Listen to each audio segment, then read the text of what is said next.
It's a great pleasure to me to be with you in the virtual part of the 13th annual Alexandria Neuro Conference. It's an honor to me to co-chair this session with Professor Dr. Mahmoud Hamida and Professor Dr. Ashraf Abdu and Professor Dr. Ahmed Abdel Nazir. I'll be pleased to listen from Dr. Taofik Saady and Dr. Hassan Hosni, the great professors in two topics in epilepsy. Now, Professor Mahmoud Hamida, تفضل. مساء الخير.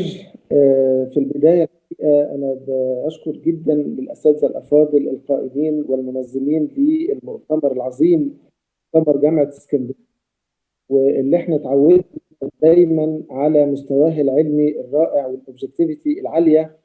وأخص بالشكر للأستاذ الدكتور سامح سعيد والأستاذ الدكتور أشرف عبده، الأستاذ الدكتور حازم معروف، والأخ العزيز الأستاذ الدكتور محمد حمدي على مجهودهم الغير طبيعي في يعني امتعنا بجرعة دسمة جدا جدا من المعلومات. دايما بنستفيد بمشاركتكم والحضور والمشاركة في مؤتمركم.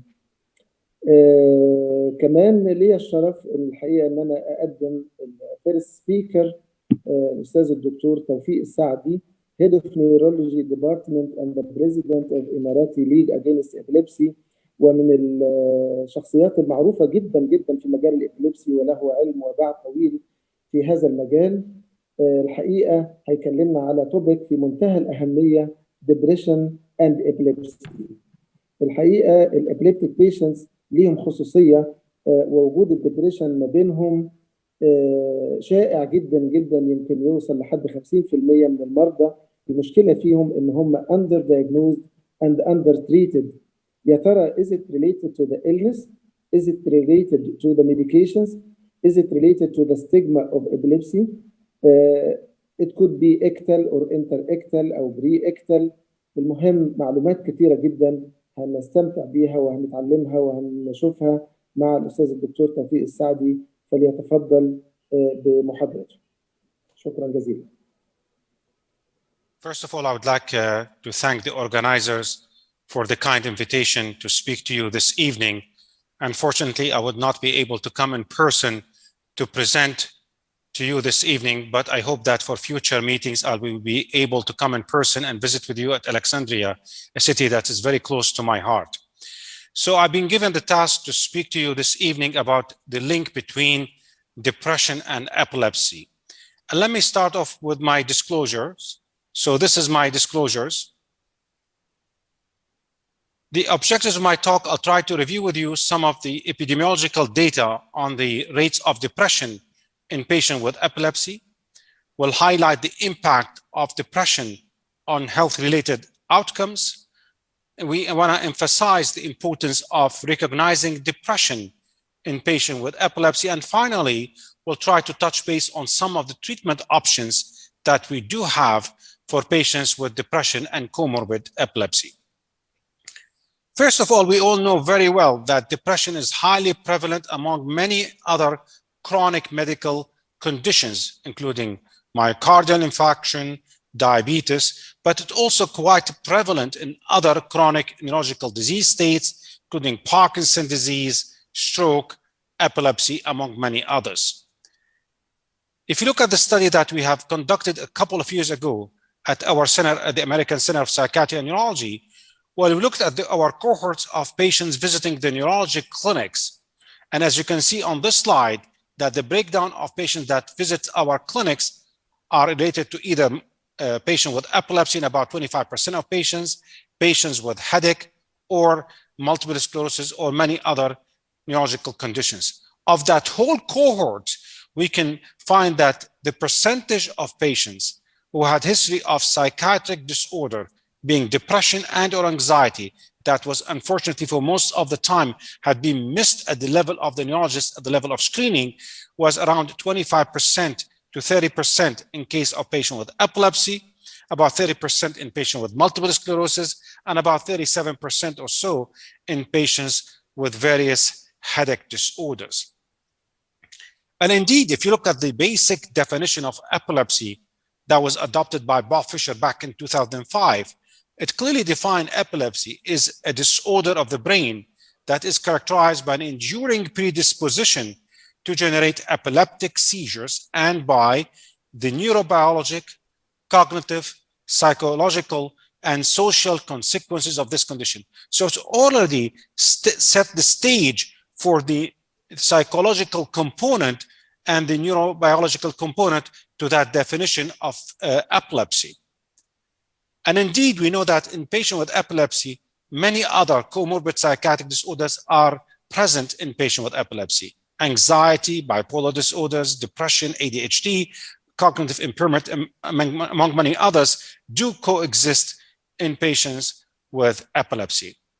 If you look at the rates of various psychiatric disorders in epilepsy as compared to patients in the general population, we now find out that patients with depression, anxiety, or psychosis are far more common in patients with epilepsy as compared to the general population. But more importantly, if we focus on depression, we can find out that the rates of depression in patients with epilepsy can be as high as about 50% as compared to the rates of depression in the general population of in the range of 11 to 15%. And indeed, this bidirectional relationship between depression and epilepsy and the relation between depression and epilepsy has been well noted back to in the Hippocrates dates, where he clearly have stated that melancholics ordinarily become epileptics and epileptics melancholics. What determines the preference is the direction the malady it takes. If it bears upon the body, epilepsy; if upon intelligence, melancholy. So he was the first that described this bidirectional relationship between the two disorders. We know very well, based on many data, that depression is the most common psychiatric condition in patients with epilepsy. And the prevalence can range from as little as 20% in some studies to as high as about 50 to 60% in some other studies, especially for those with history of recurrent and uncontrolled seizures. And indeed, if you look at multiple surveys in patients with epilepsy, at least a third of them would report mood as a significant problem to their underlying epileptic disorder. If you look at the data by Frank Gillum, looking at patients with epilepsy who visit his outpatient epilepsy clinic, a third of them at least had concerns of mood as one of the concerning factors to their day-to-day life. Now, if you look at several studies, this is one of the studies that had looked at the rates of depression using Hamilton Depression Rating Score in a cohort of patients that visit the outpatient clinics, but those were patients with history of epilepsy. Half of them had met the criteria for depression. On the other hand, if you look at another cohort by O'Donnell, looking at rates of depression using a different scale at the primary care setting, we can learn that at least a third of his cohort had history of depression, especially for those who had recurrent seizures, as compared to 6% of his cohorts who had basically seizures under remission. Another study that was conducted by the group in New York by Ettinger, basically trying to compare the rates of depression in patients with epilepsy as compared to another chronic disease state, and they took an example of asthma in their cohorts based on screening questionnaire. So with that questionnaire, they screened for the rates of depression. But we've learned from that study that the rates of depression, especially moderate to severe depression, turns out to be far more prevalent in patients with epilepsy as compared to patients with other chronic disease states, such as in the case of asthma, or to the rates in general population. But more importantly, you can find out that patients with comorbid depression are more likely to have a lower acceptance to their anti-epileptic medication, as manifested by the adverse effect profile of medications. Their social index is worsened, and the overall quality of life is much more worse in patients with comorbid depression as compared to the cohorts who did not have comorbid depression. This is a summary of all the studies that we have so far on the rates of depression in patients with epilepsy in the Arab population. that include 4 studies, and we can see very clearly that the rates of depression is anywhere between 25 to 27% among our cohorts. However, the rates of anxiety is a bit much higher in the cohorts of patients with epilepsy as compared to the rates in the general population. This is one of the studies that I've cited.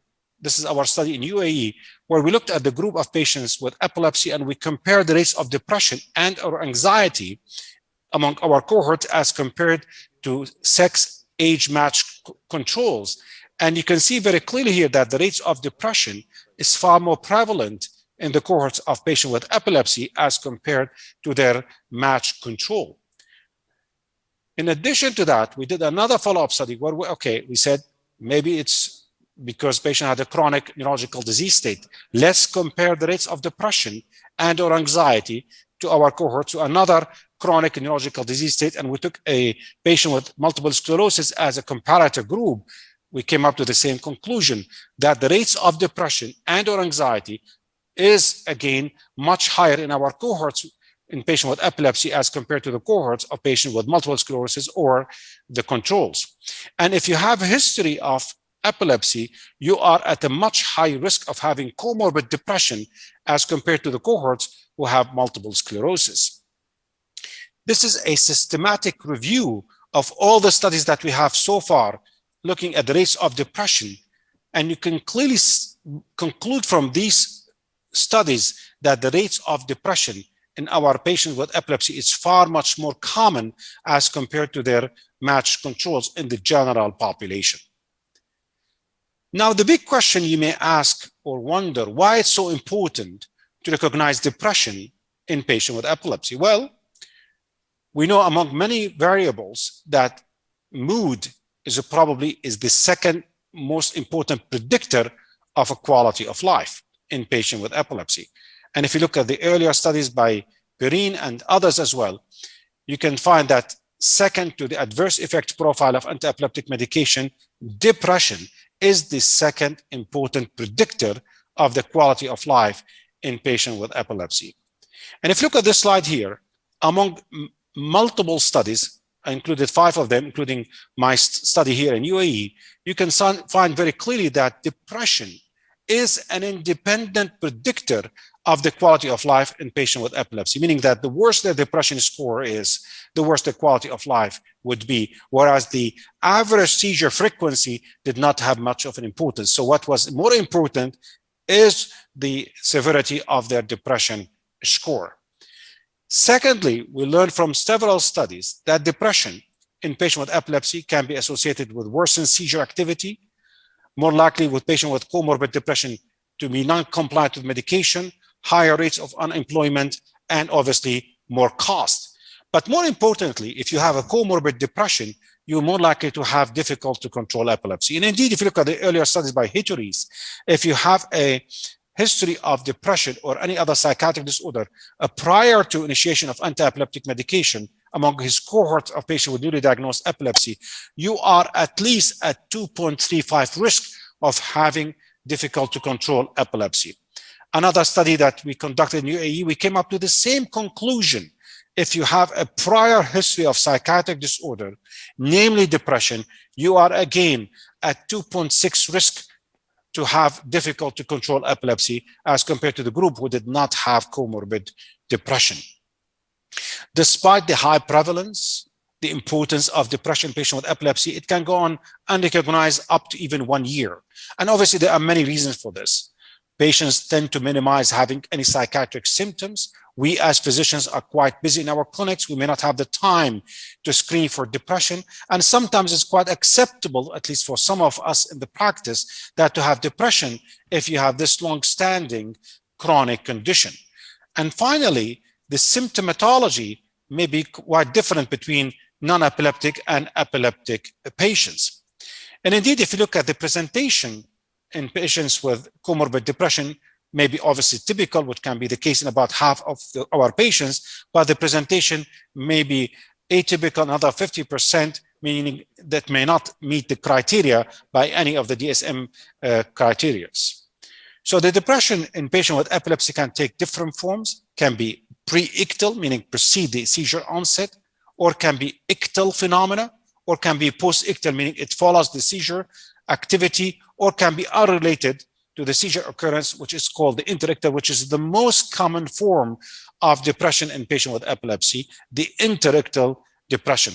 It mimics the thymic disorder with endogenous features, and obviously it has the intermittent course. And the best term for it by Blummer was called interictal dysphoric disorders, because irritability is a prominent feature in that condition. However, patient may have also anhedonia, feeling of hopelessness, helplessness, fear, and anxiety. Post-ictal depression had been recognized by several studies. The best study comes from Andy Canner, where he looked at his cohort of 100 patients with post-ictal depression, and he found a median of 5 post-ictal symptoms of depression in 43 out of the 100 patients. And if you look at the depressive symptoms, which could last up to 24 hours, you can find irritability, frustrations, but look very carefully. Suicidality had been reported in 13 of its cohorts in the post-ictal phase. But the big question you may ask, how we can screen for depression. These are some of the screening tools that we can use at our clinics. It takes a few minutes that patients can administer at the clinic area. Some of them are validated in Arabic, and we can certainly use them to screen for depression. Again, you can use them at the waiting area before the patient even gets to see you in your clinic. Now, why it's so important to recognize depression, which I've already alluded to, but the big question, what is the relation between depression and epilepsy? Is it because patients have this long-standing chronic condition, therefore that would put them at a high risk of having depression, or them other factors that they both share, and that would explain why patients with epilepsy have a higher rates of depression?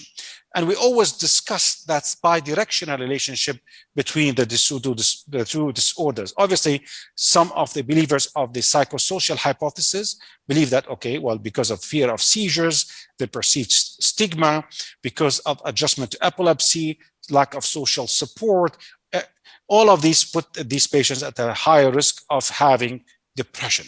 But we know from several studies, including big or large 3 population-based studies, suggested a higher rates of the history of depression that precede the new onset of epilepsy, according to the 3 large population studies. All of these studies suggest there's clearly bidirectional relationship between the two disorders, where depression can put someone at risk of having new onset epilepsy, obviously, if we have the patient at the right setting and with the right risk factors. So again, these studies does not by themselves suggest causality, but rather that they both of these disorder share the same pathogenic mechanism, where in the right setting, one may facilitate the occurrence of the other.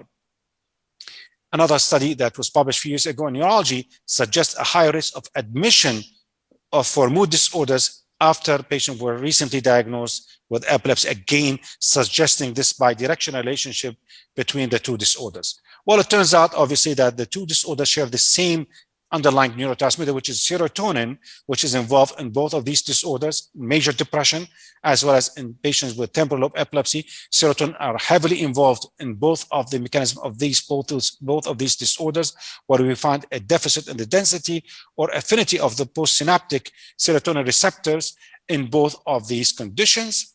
And indeed, if you look at the earlier studies using PET scan, where we find an inverse relationship between the rates of depression and the affinity of the hippocampal serotonin receptors, where the worse the depression, the less of the affinity of the serotonin receptors at the level of the hippocampus.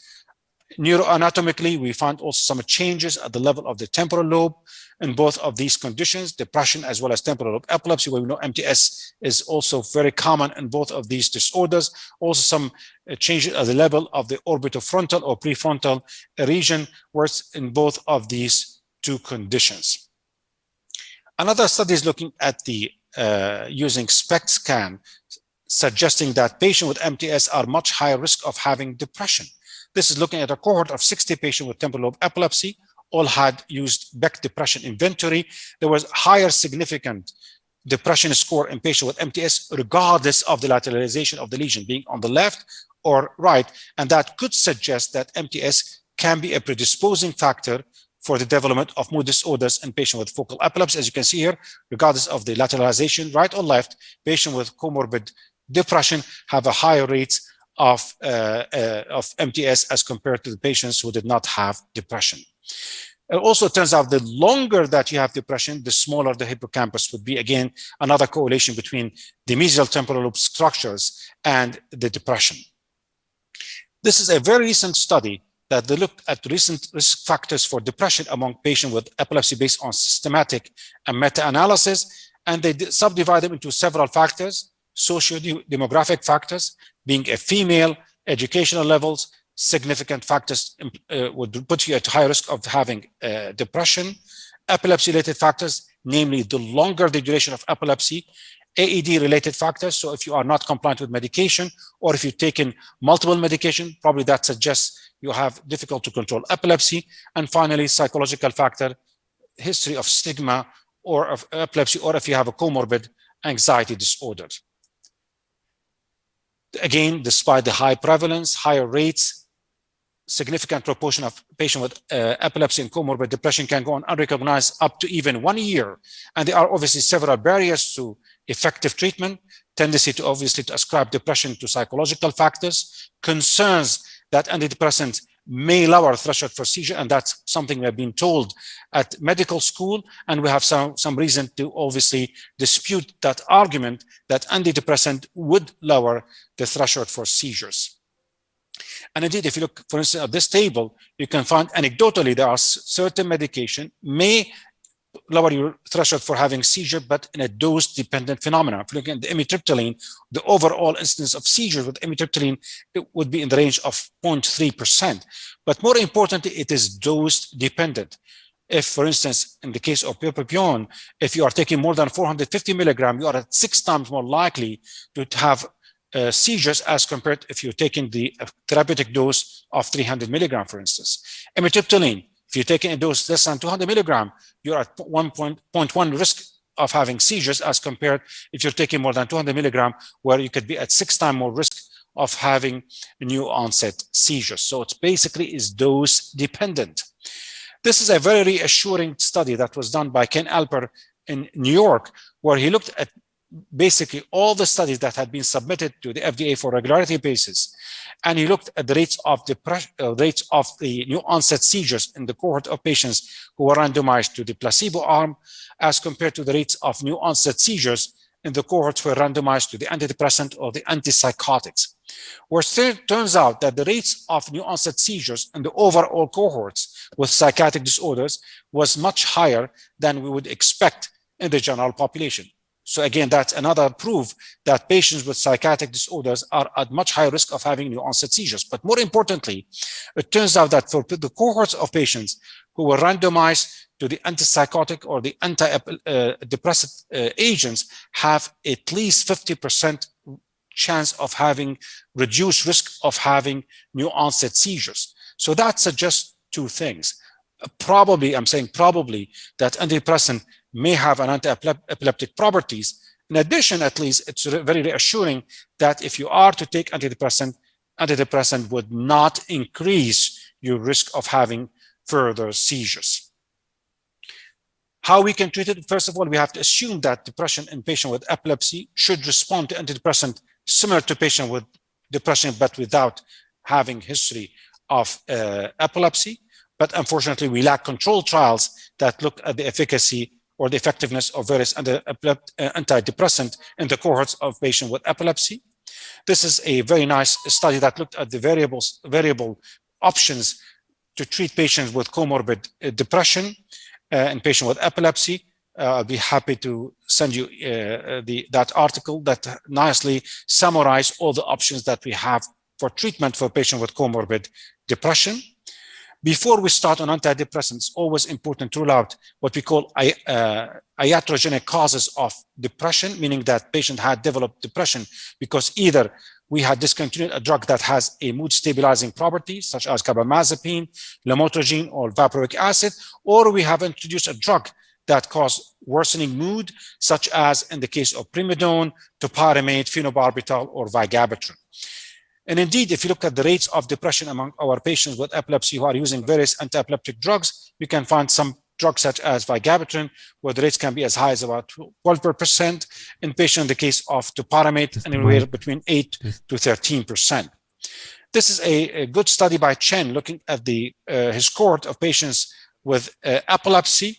And you look at the various psychiatric adverse effects. 17% of his cohort had developed psychiatric adverse effect. If you look at the whole cohort of 4,000 patients, the risk factor to have behavioral psychiatric adverse effect, having a psychiatric history, bilateral tonic-clonic seizures, or drug-resistant epilepsy.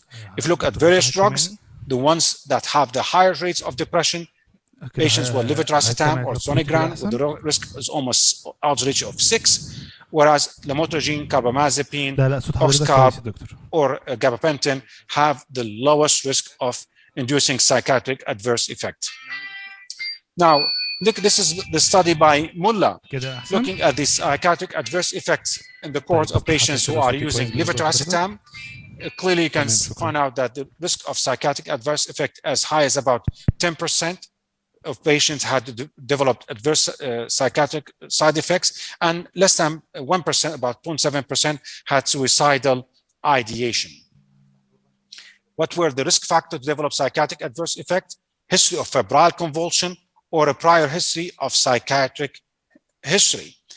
Another study looking at patients with either on levetiracetam or topiramate, and you look at the risk factor to develop psychiatric adverse effect, again, having a history of febrile seizures would put you at a higher risk of having psychiatric adverse side effects. And the question why febrile seizure would increase your risk? Well, it turns out from several studies that febrile seizures would result in persistent modification at the level of the limbic structures, and that would put these patients at a high risk of having psychiatric adverse effect. First of all, you need to obviously avoid certain medications that we know from several studies that can lower the threshold for seizures, namely bupropion. Again, it's in a dose-dependent manner, clomipramine, amoxicillin, and moprotylene. SSRIs tend to be safe. We have one study and several other studies as well by Andy Cannell looking at 100 patients with sertraline. Seizures had worsened only one patient, but most patients had better seizure control, as a matter of fact, when they were started on sertraline. So SSRIs in general are quite safe in patients with epilepsy. Other options can be considered, such as using a drug that has mood stabilizing properties, carb, oxcarb, lamotrigine, or vagal nerve stimulation. As you know, it has antidepressant properties. ECT is not contraindicated in patients with epilepsy, especially in terms of if we're dealing with a drug-resistant depression, and should be considered in those patients with drug-resistant depression. Other options, psychopharmacology or psychotherapy is always important, and it can be an adjunct to any other medication that we can use and may result in significant improvement in both depression, anxiety, as well as in the overall quality of life in patients with epilepsy. And indeed, this is a recent randomized trials suggesting that behavioral intervention is a valid option in patients with comorbid depression. Just want to leave you with final thoughts. Depressive disorders are quite frequent in patients with epilepsy. Presentation can be atypical, at least a half of our cohorts. Depression in patients with epilepsy, unfortunately, still heavily underdiagnosed and not adequately treated. We still lack controlled studies. However, what we know so far that SSRIs appear to be effective and safe. However, other options are always available to manage our cohort with comorbid depression. With that, I end. And again, thank you very much for giving me the opportunity to speak to you this evening. And I look forward to meet with you in person for future meetings. Thank you very much. Perfect as usual, Dr. Taofik.